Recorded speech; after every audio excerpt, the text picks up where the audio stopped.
యశస్విని రెడ్డి గారి దెబ్బకు చిన్న మెదడు చిట్లిపోయింది. మేమైతే ఊహించలే ఓడిపోతాడు అనుకున్నాం కానీ ఆ ఓటమి మామూలు ఓటమా ఆత్మహత్య చేసుకునేంత పరిస్థితి తీసుకొచ్చింది మీరందరూ. పిల్లతో ఓడిపోయింది అంటారు. నేను ఎన్నిసార్లు గెలిచినా 7 సార్లు గెలిచిన వరుసగా 7 సార్లు గెలిపించింది ప్రజలు. 6 సార్లు ఎమ్మెల్యేగా ఎంపీగా గెలిపించిన ఒక్కసారి ఓడిపోయాడు. ఆయన ఎన్నిసార్లు ఓడిపోయాడు? 4 సార్లు ఓడిపోయాడు నన్ను అంటారు. మీ దెబ్బకు దయాకరావు మైండ్ బ్లాంక్ అయిపోయింది. యశస్విని రెడ్డి గారి దెబ్బకు చిన్న మెదడు చిట్లిపోయింది. ఏం మాట్లాడుతున్నాడో అర్థం కావడం లేదు.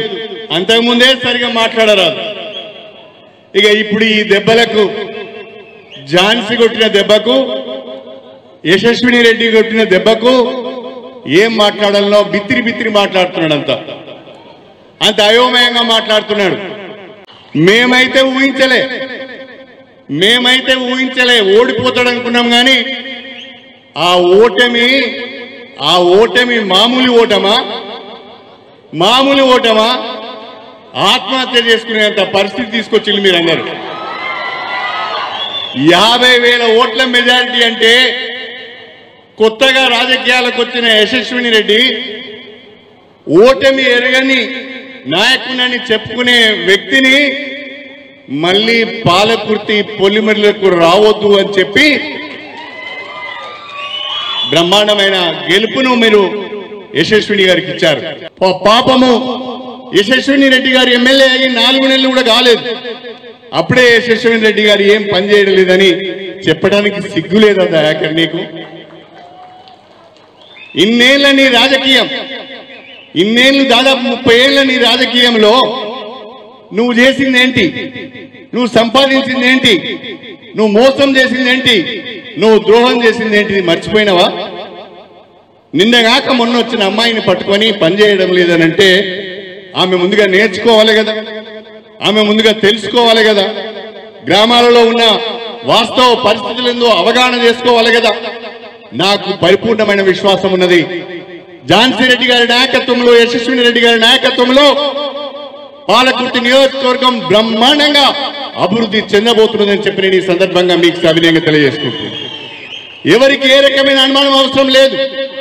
అమెరికాలో ఉంటూ విలాసవంతమైన జీవితాన్ని గడుపుతూ బ్రహ్మాండమైన వ్యాపారాలు చేస్తూ అవన్నీ కూడా పాలకుర్తి ప్రజల కొరకు వదిలిపెట్టుకొని ఈ ఎండాకాలంలో మీ మధ్యన ఉంటున్నారంటే అది వాళ్ళ చిత్తశుద్ధికి నిదర్శనం అని చెప్పి నేను ఈ సందర్భంగా తెలియజేస్తున్నాను.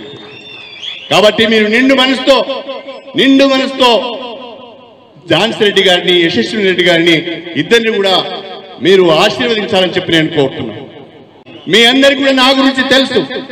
నా 30 సంవత్సరాల రాజకీయ జీవితంలో ఎక్కడ చిన్న పొరపాటు చేయలేదు, ఎక్కడ అవినీతికి పాల్పడలేదు, ఎక్కడ కూడా భూ కబ్జాలకు పాల్పడలేదు.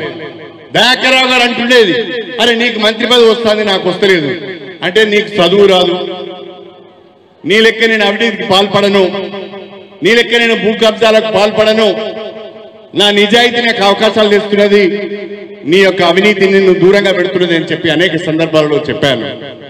కానీ ఇవాళ అదే దయాకర్రావు గారు నాకు మంత్రి పదవి ఇప్పించిన అని చెప్పుకుంటున్నాడు. సిగ్గుండాలే, కాస్త వినటోళ్ళు ఏమనుకుంటారనే ఆలోచన కూడా ఉండాలి. అవి ఏమీ లేకుండా మాట్లాడే ప్రయత్నం చేస్తున్నాడు.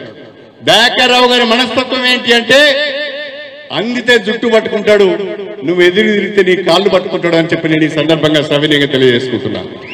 పాలకుర్తి నియోజకవర్గ ప్రజలు మళ్ళీ దయాకర్రావును పాలకుర్తి పొలిమేరలకు రానియవద్దు. ఇంకా ఇంకా ఇంకా చిన్న వయసులో ఎన్నికైన యశస్విని రెడ్డి వాళ్ళ అత్తమ్మ ఝాన్సీ గారు దశాబ్దాల తరబడి మీకు సేవ చేసే అవకాశం వల్ల కలిగింది. మీ సేవలో వాళ్ళు ఉంటారు. వాళ్ళు అవినీతికి పాల్పడే వాళ్ళు కాదు, వాళ్ళు మీ దగ్గర నుంచి డబ్బులు తీసుకునే వాళ్ళు కారు. అవసరం అనుకుంటే వాళ్ళ సొంత డబ్బులతో ఈ నియోజకవర్గాన్ని అభివృద్ధి చేస్తారే తప్ప అవినీతికి పాల్పడే వ్యక్తులు మాత్రం వాళ్ళు కారు అని చెప్పి నేను ఈ సందర్భంగా తెలియజేస్తున్నాను. మేమందరం కూడా ఈ జిల్లాలో ఉన్న ఎమ్మెల్యేలందరం కూడా యశస్విని రెడ్డి గారికి, ఝాన్సీ రెడ్డి గారికి అండగా ఉంటాం. రేపు మీ ఆశీర్వాదంతో కావ్య ఎంపీగా ఎన్నికైన తర్వాత యశస్విని రెడ్డికి తోడుగా పాలకుర్తి నియోజకవర్గంలో అవసరం అనుకుంటే వాళ్ళ ఆమోదంతో పాలకుర్తి నియోజకవర్గాన్ని దత్తత తీసుకొని నా బిడ్డ కూడా యశస్విని రెడ్డితో ఉంటది అని చెప్పి నేను ఈ సందర్భంగా తెలియజేసుకుంటున్నా. రాజకీయాలల్లో ఇంత మోసం చేసే వ్యక్తిని ఒక్క కడియం శ్రీయన్నే సూచనను కూడా ఈ సందర్భంగా తెలియజేస్తున్నాను. తిన్న అన్నాన్ని కూడా మర్చిపోతారు, ఎవరు పెట్టిందని కూడా మర్చిపోతారు. మీ అందరికి తెలుసు. ఆయన కష్టం ఉన్నప్పుడు మనం ఆపదలు ఆదుకున్నది అది మర్చిపోతాడు. మనకేదైనా కష్టం వచ్చినప్పుడు నువ్వు ఎవరో ఉండే మీకే ఎక్కువ ఎరక వింటాడా. ఇవన్నీ కూడా మనం అనుభవించినాం. నేనైతే బాగా అనుభవించిన. ఆయన అవస్థలు ఉన్నప్పుడల్లా సాయం చేసిన జిల్లా ప్రజలకెరికే, అందరికెరికే. ఆయన అన్ని తీర్ల నేను పైకి తీసుకొచ్చినా కూడా నేను తీసుకురాలేదు అంటాడు. మనం ఏమంటాడు, ఏక పిల్లతో ఓడిపోయింది అంటాడు. నేను ఎన్నిసార్లు గెలిచినా 7 సార్లు గెలిచిన వరుసగా. 7 సార్లు గెలిపించింది ప్రజలు. 6 సార్లు ఎమ్మెల్యేగా ఎంపీగా గెలిపించింది, ఒక్కసారి ఓడిపోయాడు. ఆయన ఎన్నిసార్లు ఓడిపోయాడు? 4 సార్లు ఓడిపోయాడు. ఓడిపోయాడు నన్ను అంటాడు. సిగ్గున్నదానే మాట్లాడలేదు. నేను వరుసగా రాజశేఖర్ వ్యతిరేకంగా ఉద్యమ సమయంలో ఎన్నోసార్లు గెలిచిన. ఆయన గాడుపులే గెలిచింది తప్ప వరంగల్ ఎంపీగా ఉద్యమ సమయంలో రాజశేఖర్ ఉన్నప్పుడు నేను గెలిచాను. ఆయన మొన్న కూడా గన్పూర్ లోపల నీళ్ళు ఇచ్చిండు, మంచిళ్ళు ఇచ్చిండు. రాజన్న, పల్లన్న మీరందరూ కష్టపడితే ఆయన గెలిచిండు. వాస్తవం కాదా? ఆ విశ్వాసం ఉన్నదా? ఆయన గెలిచిన తెల్లారి రాజేంద్ర ఒక్కడు మొదలుపెట్టాడు. అదైపోయింది. ఇక ఎంపీ సీటు మీద పడ్డాడు. ఏమన్నా ఉన్నదానండి? కేసీఆర్ గారు ఇన్ని సహాయాలు చేశాడా? నీకు ఉప ముఖ్యమంత్రి ఇచ్చాడు, ఎంపీ ఇచ్చాడు, 2 సార్లు ఎమ్మెల్సీ ఇచ్చాడు ఖాళీ ఉండొద్దని. రాజయాసంతో పక్కకు పెట్టి నీకు ఎమ్మెల్యే టికెట్ ఇచ్చాడు, గెలిపించాడు. అదే తిరిగా నీ బిడ్డకు సీట్ కావాలి కానీ మోసం చేస్తావా? ఆ రోజు నువ్వు తెలుగుదేశంలో ఎన్టీఆర్, చంద్రబాబును మోసం చేశావు. నేను రానన్నా. ఉద్యమంలో కేసీఆర్ గారు రమ్మంటే సార్ నేను పార్టీ వదిలిపెట్టిపోతా, నాకు అది అన్నం పెట్టింది. ఎప్పుడైతే చంద్రబాబు గారు ఆంధ్రాకి వెళ్ళిపోయిండో ఆయన ముఖ్యమంత్రి అయిన తర్వాత తెలంగాణలో పార్టీ లేకుండా పోతే నేను అందరం కలిసి ఎమ్మెల్యేలు చేయాలి. నువ్వు ఎప్పుడు చేసినావు? రయ్యిన 10 ఓటుతోటే రయ్యి నేను వచ్చిన ఇది లేపుతా అన్నాడు. అంటే ఎందుకు ఇంత మళ్ళా సిగ్గు లేకుండా మాట్లాడతారు. నేను కొన్ని విషయాలు చెప్తా. ఒక టైం ఇవాళ రాజేది పోనీ మళ్ళీ రోజు నాది వస్తుంది. ఒక్క స్కీమ్, ఒక్క ఆర్టీసీ బస్సు చేసి అది ఇప్పుడు పడిపోతుంది. ఇంకో 2 ఏళ్ళ తర్వాత ఆర్టీసీ దివాళీ ఇస్తుంది, చేతులు ఎత్తేస్తాడు. అప్పుడు అది ఇప్పుడు ఇచ్చేది కాదు పైసలు. దయచేసి నేను ఒక్కటే బాగా మోసం చేసేది ఇది. నేను ఒక్కటే రిక్వెస్ట్ చేస్తున్నా, మనం కాదు పడగొట్టేది. మనం పడగొట్టాలని అంటలేదు, బీజేపీ పడగొట్టే రోజులు దగ్గరలో ఉన్నదని కూడా ఈ సందర్భంగా మీకు తెలియజేస్తున్నాం.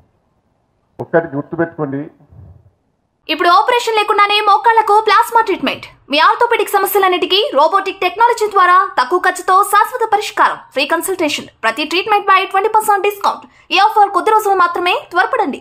V9 hospitals 9281465842.